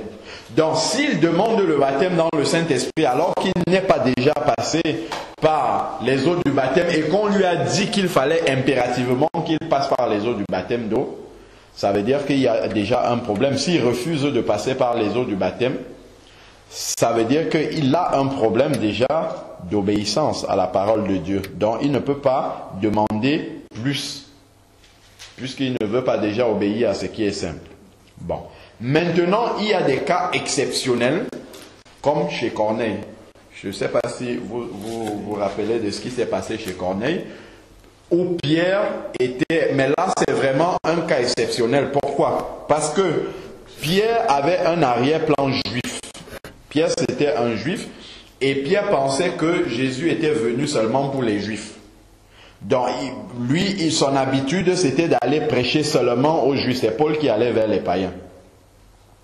Et il a fallu une démonstration de puissance de la part du Seigneur pour lui montrer que le salut concernait aussi les païens. Donc, Pierre est d'abord resté quelque part, je crois que c'était sur une plage, et il a eu une vision dans laquelle il a vu des animaux qui, dans l'Ancien Testament, étaient considérés comme des animaux impurs. Et dans la vision, le Seigneur lui a dit « tue et mange ». Et lui, il dit au Seigneur « je n'ai jamais rien mangé d'impur depuis ma naissance ». Le Seigneur lui dit « c'est moi qui te dis tue et mange ». C'était déjà une première sonnette d'alarme pour lui dire que si le Seigneur te déclare quelque chose pur, c'est pur. C'est-à-dire, s'il te dit d'aller chez les païens, parce que les Juifs avant n'entraient même pas chez les païens, donc Pierre ne pouvait même pas entrer chez les païens. Et donc, c'est quand il a eu cette vision-là qu'il était déjà préparé. Et en même temps, il y avait un centurion, un païen, Il ne connaissait pas le Seigneur encore, mais il craignait Dieu. Corneille. Et quand Corneille était en train de prier, le Seigneur lui a dit, il y a un homme ici qui me connaît, tu vas envoyer tes serviteurs le chercher et lui va venir vous annoncer la parole de Dieu et vous allez vous convertir.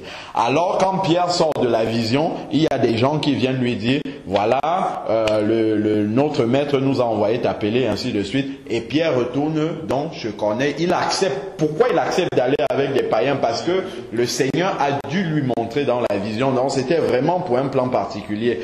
Et maintenant, quand Pierre arrive chez Corneille, Corneille lui dit, le Seigneur m'a parlé avant, il m'a dit que tu devais venir ici. Pierre commence à annoncer la parole de Dieu. Et puis, pendant qu'il est en train de parler, sans que personne n'ait rien demandé, les païens sont baptisés dans le Saint-Esprit et ils commencent à parler en langue. Et à ce moment-là, Pierre dit immédiatement, si eux aussi, païens de leur état, ils ont été baptisés dans le Saint-Esprit comme nous au commencement, c'est-à-dire le jour de la Pentecôte, est-ce qu'on peut leur refuser le baptême d'eau par immersion? Non. Et puis, il a ordonné immédiatement qu'ils soient tous baptisés d'eau. Donc, il peut avoir des cas comme ça, mais c'est hyper exceptionnel. Pourquoi? Parce que le Seigneur, dans le cas de Corneille, il voulait donner une leçon à Pierre. Dit à Pierre que c'est pas parce que les gens sont païens que tu ne dois pas aller sur eux. Il a fallu qu'il fasse cette démonstration de puissance-là devant Pierre, parce que si eux, ils avaient demandé le baptême avant que Pierre n'ait vu ça, Pierre devait probablement douter. Il devait dire, je ne suis pas sûr que vous aussi, on puisse vous baptiser. Mais comme il a vu l'évidence du baptême dans le Saint-Esprit et de parler en langue, comme les disciples, comme les Juifs, il a dit, bon, ben, ça veut dire que eux aussi, ils peuvent recevoir le baptême d'eau. Donc, normalement, le chemin normal, c'est celui de Jésus qu'on a vu. Je crois dans la parole de Dieu, je me fais baptiser comme Jésus s'est baptisé. Quand il est sorti des eaux du baptême, alors la puissance du Saint-Esprit est venue sur lui. Donc, normalement, le baptême dans le Saint-Esprit, c'est quelque chose qui peut arriver le jour même où on se baptise d'eau par immersion. Comme Jésus dans le cas. Pardon. Oui, ceux qui ne sont pas baptisés dans l'eau, oui. Alors ils ne sont pas sauvés. Ils ne sont pas sauvés. Ah non, ça c'est une autre question, ça. Là, on parle juste du baptême d'eau Oui. et du baptême dans le Saint-Esprit. Mais là, on ne parle pas encore de la nouvelle naissance. Puisque Dolph a demandé tout à l'heure, est-ce qu'il y a une différence entre le Saint-Esprit qu'on reçoit le jour de la conversion et le baptême dans le Saint-Esprit? On lui a dit c'est deux choses différentes. Donc, l'expérience du baptême dans le Saint-Esprit est différente du Saint-Esprit qui vient dans notre cœur au moment de la conversion. Donc, c'est deux expériences différentes. Bon, maintenant, tu demandes, est-ce que ceux qui ne sont pas baptisés d'eau par immersion ne sont pas sauvés? Pas forcément. Quelqu'un peut être, par exemple, le brigand à la croix n'a jamais été baptisé, mais il est sauvé. Donc, il peut avoir des cas comme ça de personnes qui sont sauvées sans être passées par... Mais il faut qu'il y ait une vraie raison. Mais si quelqu'un refuse, là c'est son problème avec Dieu. Puisqu'il dit dans Marc, c'est celui qui croira et qui sera baptisé sera sauvé. Donc, le baptême, c'est un acte d'obéissance. Une fois qu'on est converti, il n'y a aucune raison de refuser le baptême. Aucune. C'est qu'on n'a même pas compris pourquoi. On traduit qu'en obéissant, on a compris. En fait. On a compris ce qui s'est passé au moment de la conversion. Puisque le baptême d'eau, c'est une manifestation extérieure du changement qui s'est passé dans notre cœur. Il faut absolument témoigner publiquement ce qui s'est passé dans notre vie, ce qui s'est passé dans notre cœur. Et ça se fait par le biais du baptême d'eau. Oui. C'est Dieu qui donne le baptême de feu. Oui. Il y a des pasteurs, à la position des mains, ils donnent le baptême de feu. Ah non, ils ne donnent rien du tout. Ils ne donnent rien du tout.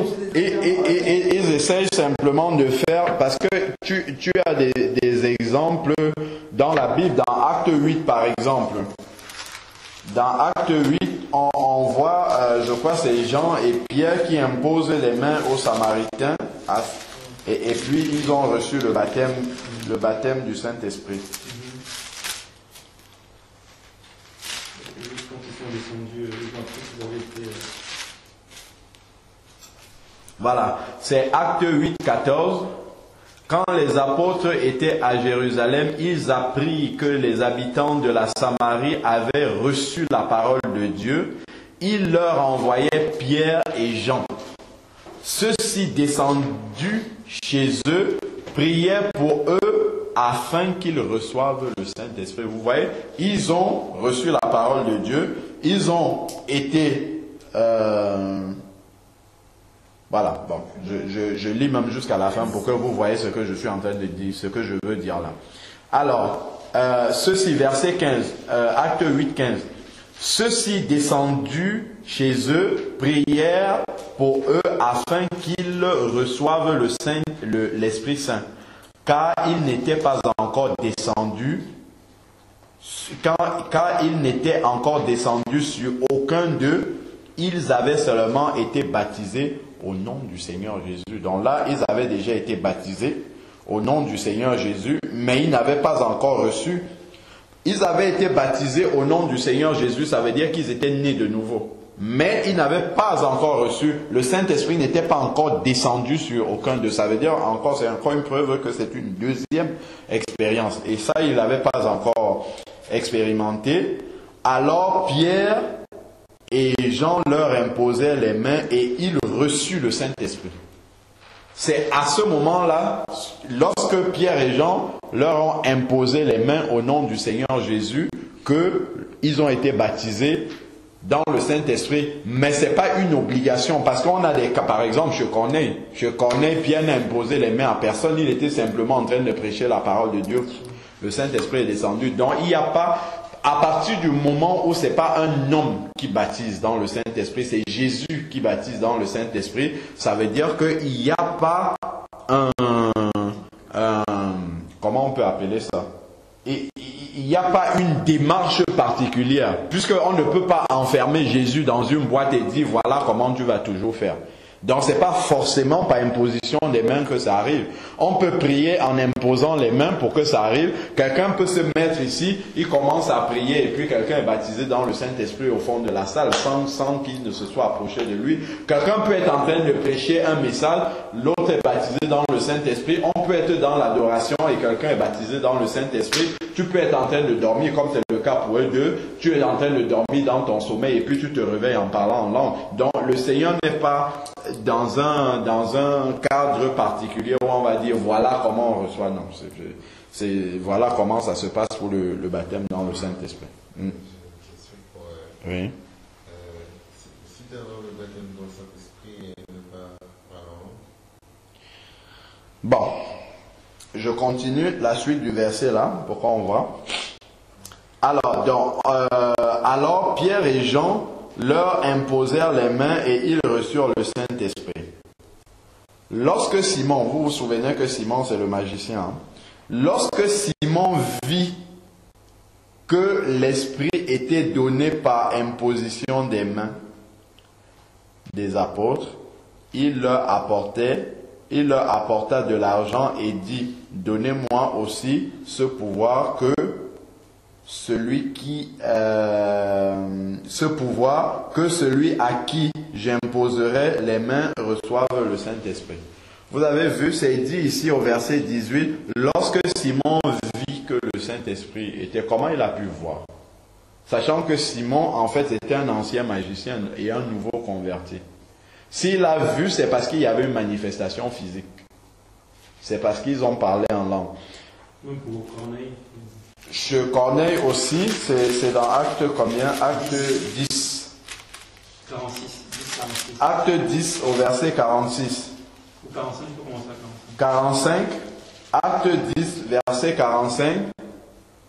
Tous les croyants circoncis qui étaient venus avec Pierre furent étonnés de ce que le don du Saint-Esprit soit aussi répandu sur les païens, car ils les entendaient parler en langue et exalter Dieu. Donc, le jour de la Pentecôte, ils ont parlé en langue. Ici, chez Corneille, ils ont parlé en langue. En Samarie, là-bas, où Pierre et Jean ont imposé les mains, ils ont parlé en langue puisque Simon a pu voir. Ensuite, on va prendre dans Acte 19 avec c'est quoi, les disciples d'Emmaüs là que Paul va rencontrer. C'est dans Acte 19, je crois. Voilà, Acte 19 à partir du verset 1. Pendant qu'Apollos était à Corinthe, Paul, après avoir traversé les hauteurs du territoire, se rendit à Éphèse. Voilà, Paul à Éphèse. Il rencontra quelques disciples et leur dit: avez-vous reçu le Saint-Esprit quand vous avez cru? Vous voyez, un apôtre, la première chose quand il voit un disciple, tout de suite, à quoi il pense? Il commence par te demander: est-ce que tu as visité? Tout de suite, est-ce que tu es baptisé dans le Saint-Esprit? C'est ça qui l'intéresse là.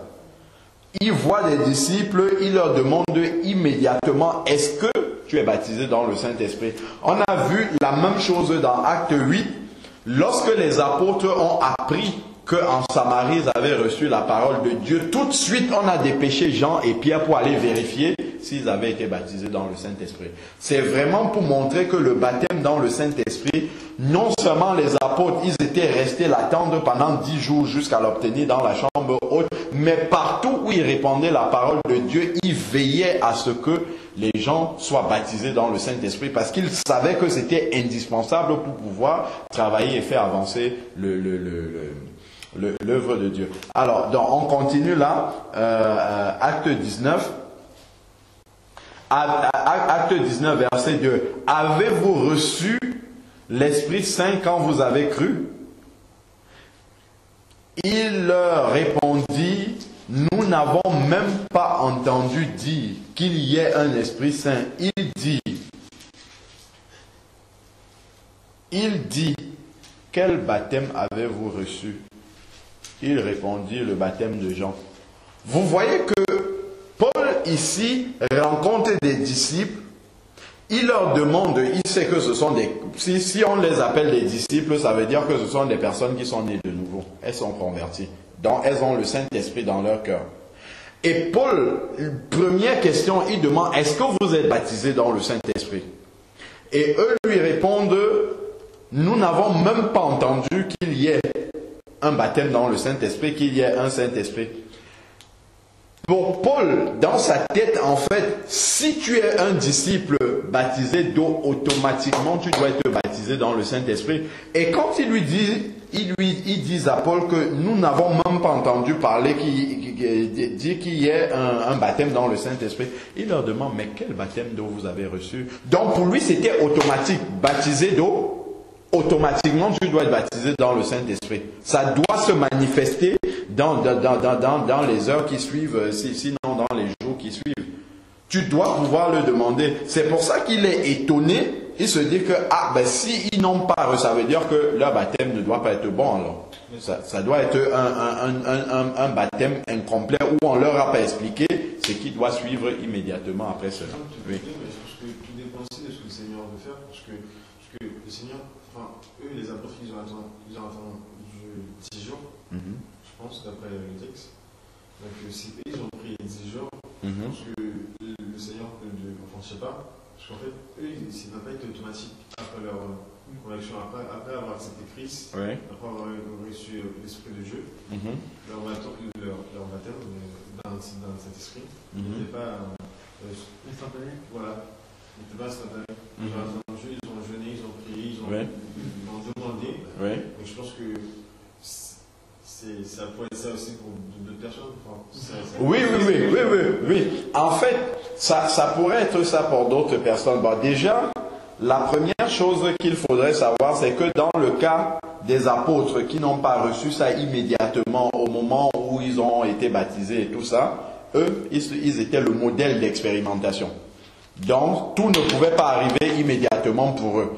Mais après, pour les autres, si les gens ne le reçoivent pas quelque temps après, il y a des raisons. Ça peut être simplement qu'on ne le leur a pas expliqué. C'est pour ça que Paul pose la question.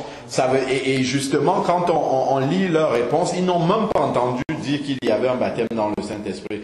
Donc souvent, pour beaucoup de personnes, soit on ne leur a pas expliqué que c'était important le baptême dans le Saint-Esprit, soit on leur a carrément dit que le baptême dans le Saint-Esprit c'était pour le temps des apôtres et que ça ne sert plus à rien aujourd'hui. Et donc, les gens n'ont pas pris au sérieux. Si les gens ne sont pas baptisés dans le Saint-Esprit, pour la plupart, c'est simplement parce que les gens ne le prennent pas au sérieux. Ils pensent que bon, c'est un gadget dont on peut se passer et puis voilà, et puis les gens avancent comme ça. Mais quand les gens se sont assis et qu'ils ont regardé tout ce que ça fait dans la vie des chrétiens qui l'ont dans la Bible, à ce moment-là, ils font plus attention, ils vont au pied de Jésus et ils le demandent à Jésus et le Seigneur les baptise dans le Saint-Esprit. Effectivement, ça peut ne pas être immédiatement, mais c'est une question de foi. Puisqu'on a dit que c'était dans Luc 11, on a lu tout à l'heure où le Seigneur accorde son Saint-Esprit à tous ceux qui le demandent. Après maintenant, le fait de manifester le parler en langue, c'est un acte de foi que tu dois faire. Donc la question c'était de savoir, est-ce qu'on peut être baptisé dans le Saint-Esprit sans parler en langue? Normalement, ça ne doit pas se poser. Ce cas-là ne doit pas arriver normalement, puisque quand le Seigneur te communique le baptême dans le Saint-Esprit, il te donne la capacité aussi de parler en langue et il faut que tu l'exerces. Mais si on t'a dit peut-être que le parler en langue c'est diabolique ou des choses comme ça, ça va créer un blocage et tu ne vas pas l'exercer. Pourtant tu as cette capacité-là, mais tu n'auras pas la foi pour l'exercer. Tu vois, donc normalement, la réponse c'est non. Quelqu'un ne peut pas être baptisé dans le Saint-Esprit sans recevoir le parler en langue. Il a forcément reçu le parler en langue, mais maintenant il faut qu'il manifeste la foi pour l'exercer. Il faut qu'il ait la foi qu'il a reçu cette capacité-là et c'est qu'il important l'exerce. aussi pour le chrétien pour être sûr qu'il a été vraiment baptisé dans le Saint-Esprit. Oui. C'est la preuve pour lui-même. Pour lui, pour que le diable ne te ravisse pas Oui, cette bénédiction, oui.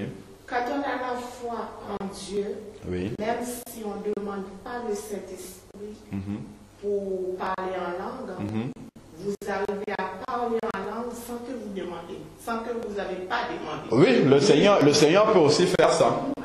D'ailleurs, c'est ce qui s'est passé sur Corneille, on vient de voir l'exemple. Il y a des fois, moi, quand je prie, je parle en langue. Dans Oui. mon Amen, amen, amen. Je Oui, parle en oui. langue, et pourtant, je n'avais pas prié Pour demander, oui. Après, Parce que le cœur, mais c'est le cœur aussi. Mais pour ceux qui n'ont peut-être pas le degré, la même espérance spirituelle que toi, il faut qu'ils demandent aussi au Seigneur. Oui, mais pour vous demander, parce que si vraiment vous êtes en contact avec Dieu, et il faut prier vraiment pour parler en langue. Parce que ça existe vraiment. Amen. C'est Amen. réellement vrai. Il y a des fois vraiment, lorsque vous êtes contacté avec Dieu, vraiment, et puis vous C'est êtes l'esprit qui en train de parle. parler, C'est l'esprit. Il le dit maintenant que lorsque vous priez, à un moment, le Saint-Esprit vient à votre secours par des sons inexprimables, et ainsi de suite. Et effectivement, quand tu es vraiment en contact comme ça avec Dieu, à un moment, tu es tellement dans une proximité de dialogue avec Dieu que l'intelligence humaine ne suit plus, ne peut plus continuer dans ce contact-là. Et là, c'est le Saint-Esprit qui prend le lait et tu commences à parler en langue sans même t'en rendre compte. Pour vous dire, lorsqu'on est en contact avec Dieu, vous priez Dieu. Moi, je me dis 2 fois, je suis en train de voler avec le nom de Jésus dans ma bouche. Oui. Voler avec le nom de Jésus dans ma bouche. Et puis Satan qui est en bas, qui est en train de ralentir derrière, avec le nom de Dieu. C'est tellement bon. C'est tellement agréable quand on vole avec le nom de Dieu. Je me suis levée, j'ai raconté ça à mon fils. Mon fils, j'ai dit, il faut être là pour voir quand c'est bon, quand on voit le nom de Dieu dans votre bouche en train de voler. C'est comme si vous êtes dans l'espace. Vous oubliez tout ce qui se passe sur cette terre. Mais là, vraiment, c'est réellement lorsqu'on est en contact avec Dieu, il y a tellement de choses qui se passent. Amen. C'est réellement en contact, vraiment. Je voudrais juste rajouter par rapport à quelque chose que tu as dit tout à l'heure. C'est vrai qu'en fait, quand tu es en contact, quand tu es dans une approche intime avec le le Seigneur, Oui. tu as l'impression, tu as le poussé spirituel qui est en toi, qui te pousse à parler. Oui. En fait, comme tu as dit, dès que tu prends une seconde, tu as le cerveau qui prend le temps de réfléchir. Je pense que c'est ça qui se met en marche. En fait, c'est Satan qui met en marche le cerveau et là qui t'inspire le doute. Et là, dès que tu fais le doute, ça bloque toi aussi. Et là, tu dis, enfin, tu penses te dire, mais en fait, il te dit, tu dis n'importe quoi, tu fais. Là, dès qu'il commence, là, ça crée un village parfait. J'avais juste une question alors. Oui. Comment pour exercer les dons spirituels qui sont le baptême du Saint-Esprit? Comment? Pour exercer les dons spirituels. D'une manière courante, oui. Voilà. Donc exercer les dons spirituels avec le baptême dans le Saint-Esprit, donc il faut forcément qu'il y ait la manifestation du parler en langue. Tout à l'heure, vous me demandez, est-ce qu'il faut forcément. Donc, est-ce qu'il est possible que quelqu'un exerce des dons de l'esprit sans parler en langue? Oui, ça peut arriver. C'est-à-dire que, en fait, Dieu n'est pas mécanique. Bon, déjà, au passage, pour introduire ce qu'elle a dit, les dons spirituels, en fait, comme ça se dit don spirituel, ça veut dire don de l'esprit. Donc, le baptême dans le Saint-Esprit, c'est l'ouverture de la manifestation des dons spirituels. Donc, par exemple, les paroles de prophétie, les paroles de connaissance, généralement, ce sont des gens qui parlent en langue qui les donnent. Généralement. Quoique ça peut arriver à quelqu'un qui n'est pas baptisé dans le Saint-Esprit d'avoir un jour comme ça une parole de prophétie. Pourquoi? Ça se manifeste de manière sporadique, de la même manière que dans l'Ancien Testament. En fait, les gens n'étaient pas remplis du Saint-Esprit de manière permanente. Donc, un jour, le Saint-Esprit pouvait se poser sur un prophète et le prophète annonce la parole de Dieu. Et le jour où le Saint-Esprit n'est pas sur lui, il est un homme comme tous les autres. Donc, c'est de cette manière-là que le Saint-Esprit continue à agir au milieu des chrétiens qui ne sont pas baptisés du Saint-Esprit. Donc, dans une circonstance particulière, si les gens sont là et qu'il n'y a vraiment personne qui est connecté à ce moment, le Seigneur peut prendre de quelqu'un qui n'est pas baptisé dans le Saint-Esprit, il le saisit sur la minute, même si la personne ne parle pas en langue, il lui communique un message pour venir le donner. Et la personne va le donner. Ça peut être une prophétie, ça peut être une parole de connaissance, ça peut être une prière de guérison, il peut le manifester comme ça, mais d'une manière, en fait, sporadique, c'est-à-dire une manière ponctuelle, parce que le Seigneur veut faire quelque chose à ce moment-là. Mais pour entrer vraiment dans l'exercice des dons spirituels d'une manière régulière, le baptême dans le Saint-Esprit est absolument nécessaire.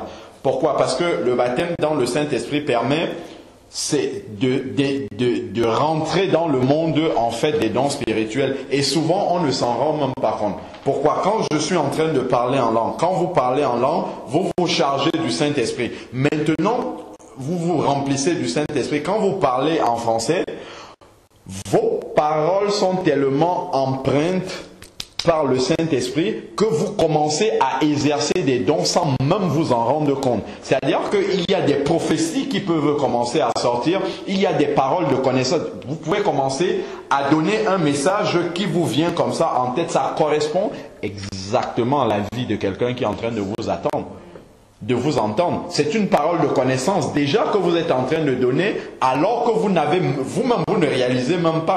Vous n'avez pas pris le temps de dire attention, j'ai une parole de connaissance, il y a quelqu'un dans la salle qui a tel truc. Non, vous commencez simplement à parler pas sous l'inspiration du Saint-Esprit, mais en fait vous êtes déjà en train de donner des paroles de connaissance parce que ça correspond à des gens directement. Même quand on est en train de prêcher un message, à un moment donné vous pouvez commencer à parler comme ça par le Saint-Esprit et ce sont des messages qui correspondent directement. Quelqu'un va te dire c'est exactement dans cette situation-là que j'étais, ainsi de suite. En fait, vous avez basculé de la prédication dans les paroles de connaissance sans même vous en rendre compte.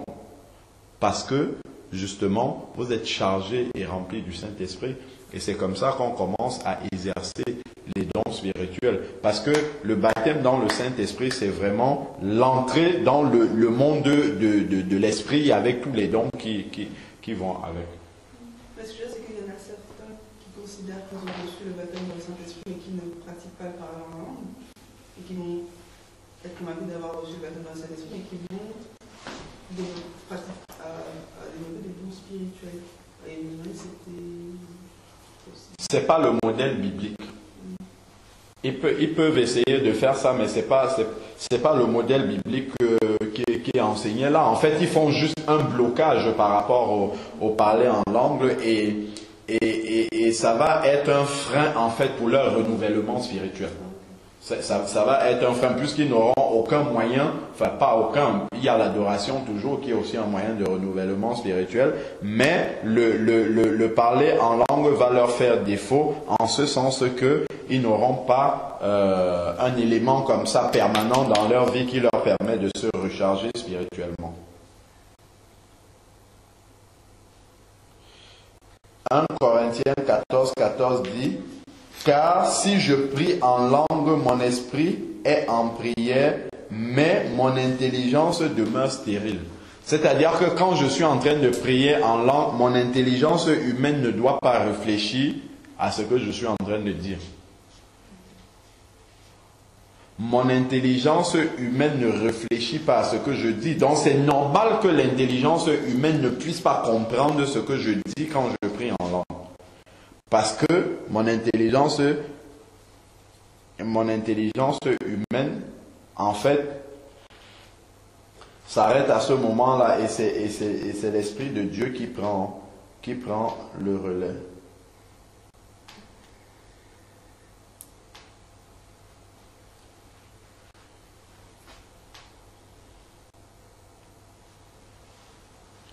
Donc, comprenons aussi que le baptême dans le Saint-Esprit doit nous conduire à grandir dans l'obéissance à la parole de Dieu, puisqu'on a lu dans Actes 5, verset 32, que Dieu accorde le Saint-Esprit à ceux qui lui obéissent. Donc, déjà quand tu reçois le Saint-Esprit dans ton cœur au moment de la conversion, le Saint-Esprit te guide et te montre quand tu n'obéis pas, quand tu es prêt de pécher, le Saint-Esprit, ou si tu as péché, le Saint-Esprit met le doigt dessus. Quand tu revêts maintenant la puissance du Saint-Esprit, quand tu es baptisé dans le Saint-Esprit devient plus exigeant dans ta vie en fait. Le Saint-Esprit met plus rapidement le doigt sur des tâches dans ta vie par rapport à quelqu'un qui lui a simplement le Saint-Esprit en fait de la régénération. Parce que toi tu es tellement rempli de la puissance de Dieu que la sainteté de Dieu en fait t'envahit et fait en sorte que dès que tu fais quelque chose qui ne glorifie pas Dieu, tout de suite tu es très très mal. C'est comme ça que tu réalises vraiment que tu as reçu le vrai baptême dans le Saint-Esprit, parce que ça t'amène à plus d'obéissance. Ça te fait être plus méticuleux dans ta marche avec le Seigneur, plus exigeant dans ta marche avec le Seigneur. Donc ça doit nous faire grandir aussi dans l'obéissance. Et donc la motivation, on peut lire dans 1 Corinthiens 13.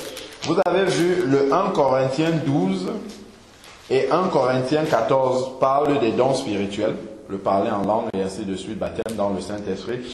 Et au milieu, il y a 1 Corinthiens 13 qui parle de l'amour. Ça fait le trait d'union entre les deux. Donc la motivation que nous devons avoir dans le cœur pour chercher le baptême dans le Saint-Esprit et les dons spirituels, c'est l'amour des autres. Ça peut être un frein aussi à la réception du baptême dans le Saint-Esprit. Parce que le baptême dans le Saint-Esprit, c'est pour glorifier Dieu. Quand on parle en langue, c'est pour dire des mystères du Seigneur. Ça, on l'a vu, c'était dans 1 Corinthiens 14 au verset 2. Donc c'est pour adorer le Seigneur avec un vocabulaire beaucoup plus grand que si on parlait avec notre intelligence. Donc c'est pour glorifier Dieu. Le baptême dans le Saint-Esprit et les dons spirituels. Et aussi, puisque ça nous permet, d'après Acte 1:8, de renforcer la puissance de notre témoignage, donc c'est aussi pour témoigner aux autres. Donc nous devons demander au Seigneur de nous remplir de l'amour des âmes, nous remplir de l'amour des autres. Parce que même quand on est baptisé dans le Saint-Esprit et qu'on commence à prophétiser, jamais tu ne prophétises pour ta propre vie. Jamais tu ne prophétises pour toi, tu prophétises pour les autres. Tu prophétises pour l'Église, pour l'utilité commune de l'Église. Donc en fait, ta motivation quand tu recherches ces dons-là, c'est pour pouvoir donner aux autres. C'est pour pouvoir apporter aux autres ce que le Seigneur t'a donné. Donc, en fait, rechercher le baptême dans le Saint-Esprit ne doit pas être un acte égoïste, mais un acte, en fait, qui nous envoie vers les autres. Parce que tout ce qu'on va recevoir là du Seigneur, c'est pour le donner aux autres. Ça va nous servir, en fait, à ça. Quand j'adore le Seigneur et que je me remplis du Saint-Esprit comme une batterie en parlant en langue, c'est pour que une fois que j'ai fini de faire cela, le Seigneur m'a suffisamment rempli du Saint-Esprit. Maintenant, je viens me placer devant les autres et je leur donne le message où je vais trouver un frère, une sœur. Je lui donne des paroles d'encouragement de la part du Seigneur. Donc, ça doit être l'amour des autres qui doit toujours nous conduire, en fait, à rechercher les dons spirituels. Si vous voulez, j'avais noté quelques versets clés pour le baptême dans le Saint-Esprit avec quelques petites explications. Je pourrais donner la feuille pour que vous photocopiez si ça vous intéresse. Est-ce que quelqu'un peut photocopier ça et puis vous me rendrez la feuille parce que c'est très important pour moi aussi. C'est un bon résumé en fait avec les différents versets. Attends, je pense que je l'ai aussi sur le papier. Je vais vérifier si Oui, je crois même, j'ai scanné, j'ai ton mail, toi, oui, je vais vous envoyer la feuille. Je vais vous envoyer, ça vous aurez tous les versets. Bon, je crois que si je continue, on va passer la nuit là, et on va pas prier. Je crois que là, on a brossé rapidement. C'est sûr qu'il y a beaucoup de détails encore qu'il faut voir dans le baptême dans le Saint-Esprit, mais là, en gros, on a rapidement fait le tour du sujet. C'est important vraiment de rester devant la face du Seigneur pour lui demander et surtout d'exercer sa foi. Exercer sa foi et croire avec les versets que le Seigneur nous donne pour demander le baptême dans le Saint-Esprit.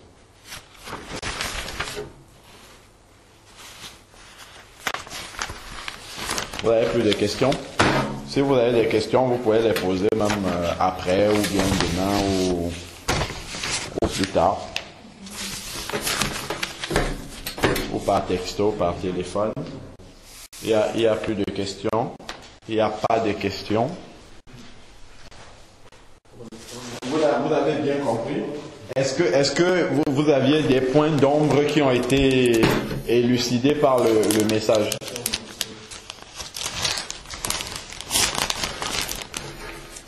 Parce qu'il y a des gens qui ne parlent pas en langue parce qu'ils disent qu'ils ont peur de ne pas avoir l'interprétation.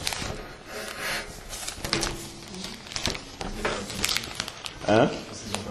Ouais, ils n'ont pas compris qu'il y a un parler en langue où tu n'as pas besoin d'avoir l'interprétation parce que ça s'adresse à Dieu. Il y en a qui disent aussi, il y en a des pasteurs qui disent aussi que la personne parle en langue, il ne le traduit pas parce qu'il est menteur.